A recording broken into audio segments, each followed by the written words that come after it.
Hello, friends. Do you love to travel and learn about new places and things? Great! Then you are in the right place. Join Jasmine the cat and Gracie the tortoise as they have fun exploring the USA, the world, and beyond. Hello, friends, or good day, mates. It's Jasmine, the jazzy gray cat, here with my bestie Gracie, the super smart tortoise. Say hi, Gracie. Greetings, my good friends. Gracie here.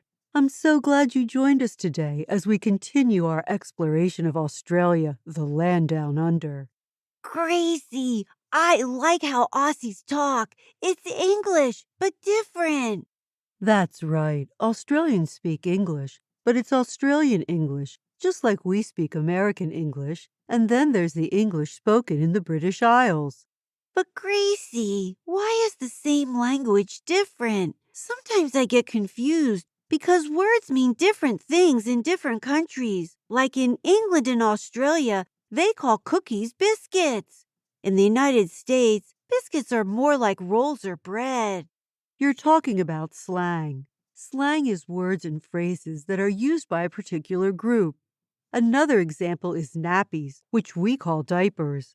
Some Australian slang words are brekkie for breakfast, Barbie for barbecue, and mate for friend.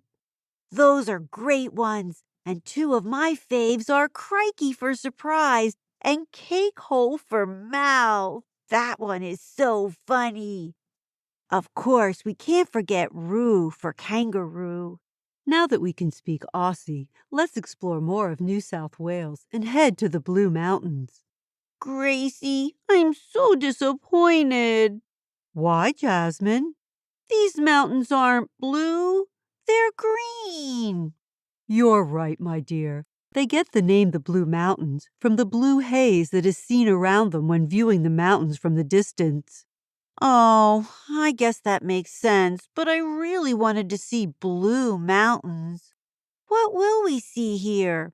How about if we start with the Three Sisters? Oh, yes. I've always wanted sisters. That's why I'm so happy to have you, Gracie. You're just like a sister to me. Oh, Jasmine, what a sweet thing to say. You will make me cry, and I feel the same way about you. Now, to see these sisters, would you rather take the scenic railway, the world's steepest incline railway, or the scenic skyway, a glass-bottom sky tram? Wait a minute. These aren't real sisters, are they? Well, no, Jasmine, they are rock formations. Oh, that is disappointing. Well, I would still like to see them, and I would like to take the scenic skyway. Let's go. Crikey! This cable car is all glass, even the bottom. All the better for us to get great views as we soar through the Jamison Valley. We are getting great views. I see the Three Sisters. They are a group of three rocks very close together. The Aborigine called them Mahini, Wimla, and Gunnedah. Those are pretty names. Before we leave, we must go bushwalking in the Blue Mountains National Park. We can follow in the footsteps of the naturalist Charles Darwin. Who? Charles Darwin, a famous English scientist that studied nature. Got that. But why did Charles Darwin walk on a bush? In Australia, when they talk about the bush, they don't always mean just one plant. The Australian bush is the forested, bushy area of Australia and is where many native Australian animals and plants are found. People like to go camping, hiking, or some of them even live here in the bush. That sounds fun. And I just learned another Aussie word, bushwalking. It means hiking. We can walk on the boardwalk by Jamison Creek and not even get our paws dusty. The sun has made these boards really hot, so I'm going to cool off my paws on the rocks here in the water. Shh, Jasmine, do you see it? A wombat. Wombats are a marsupial found here in the bush. They dig burrows that can be as long as 600 feet. Wombats can go a long time without water, if necessary. Whoa! Wombats are bigger than I thought. About 3 feet tall and at least 55 pounds. They kind of look like a super big hamster. They are large, but during the last ice age, giant mega marsupials roamed Australia, and they were the close relatives to the wombats we see today. They were about 6 feet tall and weighed as much as a rhino. Oh, don't think I would want to meet one of them. Ooh, over there. Aren't they cute? Koalas, another marsupial. They look like cute cuddly bears, but they're not. Koalas live in eucalyptus trees and eat the leaves and sleep up to 20 hours a day. And that is just what they're doing now, sleeping high up in those eucalyptus trees. Gracie, before we move on, I need a snack. Let's try Vegemite. Excellent idea. What is Vegemite? Well, Gracie, Vegemite is eaten kind of like we eat peanut butter, but it tastes way different. It's a dark brown, salty spread that's put on sandwiches and toast. To make a Vegemite sandwich, first you toast your bread, then you butter the bread nice and thick. Since we're not used to the taste, we'll only put on about a half a teaspoon of Vegemite. But real Aussies like much more. What do you think? It is different, but I like it. How about you? It's very salty, but tastes yummy with butter.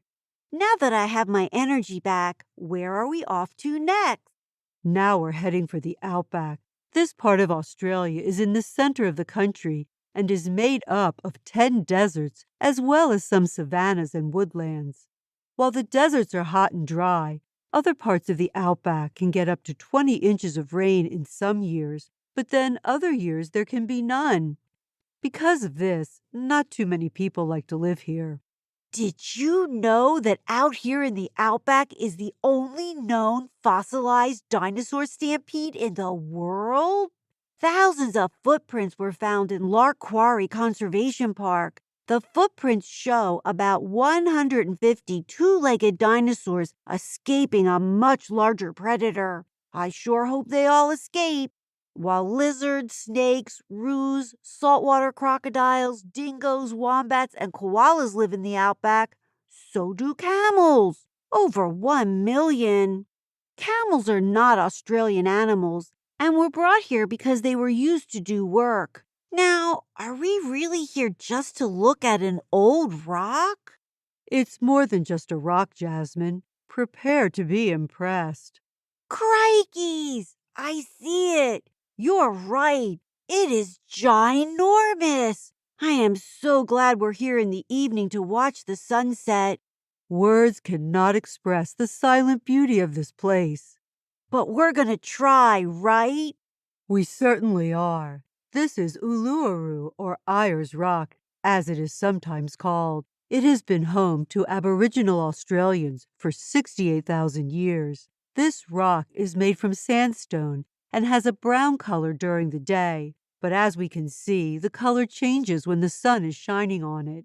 It is so tall at 1,141 feet, which is almost as tall as the Empire State Building, but without an elevator to get up to the top. And it is really, really old, over 600 million years old. That's a lot of birthday cake and presents. It certainly is. The name Uluru comes from the Aboriginal language and means great pebble. It sure is one great big pebble. Yes, it is. The name Ayers Rock honors a former premier or president of South Australia, Sir Henry Ayers. The top of Uluru looks flat, but it's actually covered in crevices and grooves. The sides of the rock go straight up. We're not allowed to climb it, so let's walk around until sunset. Ooh, it's starting. It's better than a light show at Disney World. It's nature's light show. Isn't it beautiful how the rock changes to brilliant golds, beautiful reds, and mysterious purples? That was better than fireworks. Are you ready to go? Let's wait for the stars to come out. The Outback is one of the best places for stargazing. It's easy to see the planets, stars, as well as the aurora australis, the southern lights. I'm going to look for the Big Dipper. I can't find it. Usually it's so easy to find. Jasmine, since we're below the equator, we won't see the North Star and the Big Dipper. Instead, we will see the Southern Cross, which helps sailors find the South Pole. See what looks like a white ribbon up there in the sky? It's the Milky Way. Can you believe that this huge rock was once at the bottom of the ocean, way underground? But over time, as land and sea changed, more of the rock came above the ocean. And now there's no ocean anywhere near it. Amazing. Uluru is a very important place for the Aboriginal people. They believe that this natural landmark was formed by ancestral beings during the dreaming time. I know what the dreaming is. The Aboriginal people believe that during the time of the dreaming, the land and people were created by the ancestor spirits. These spirits created everything, like rivers, rocks, and hills. They also made places like Uluru to be special sacred spots. That's right. Aboriginal people believe that Uluru's numerous caves and openings were made by the ancestral beings in the dreaming. Still today, ceremonies are held in these sacred caves at the base. Ready to head back? I'm tired. Me too. I know it's getting dark, but over there, Gracie, do I see cows? I didn't think cows would live in the outback. You do see cattle. Parts of the Outback have large cattle stations or ranches, like Anna Creek Station near William Creek. This is one of the largest cattle stations in the world, at 6 million acres. Perhaps you'd like to be a Jillaroo on one of the stations. A Jillaroo? What's that? A Jillaroo is a young woman who is learning to be a station hand. A Jackaroo is what they call a young man who is learning the job. Well, I like the fun names, but I don't think I would like working on a cattle or a sheep station. I think I'm more of a tiara model. How about some kangaroo jokes before we fall asleep? What do you call a lazy baby kangaroo? A sleepy Joey? That's a good answer because a baby roo is called a joey, but the riddle answer is a pouch potato. Get it? I do. Very clever. Now for mine. What do stylish kangaroos wear? Of course I know a fashion joke. Jumpsuits. My favorite place was seeing Uluru all full of colors with the sunset. How about you? My favorite place was stargazing at Uluru. Seeing the Milky Way was such a treat. How about you, friends? What was your favorite place? Make sure you tell someone you love. That's right. And come back next time as we visit the Coral Sea and the Great Barrier Reef in Queensland, Australia. Bye now. Say goodbye, Gracie. Goodbye, my dear friends. See you next time. Hey everybody, thanks for joining Jasmine and Gracie on their adventure today. Come back next week for the next one. Hello everybody, it's Gwen here. If you want to know more about the places we visited, just go to our website, jasmineandgracie.podbean.com, and go to the sources page and you can find out all about the great places that we visited. See you next week. Bye-bye.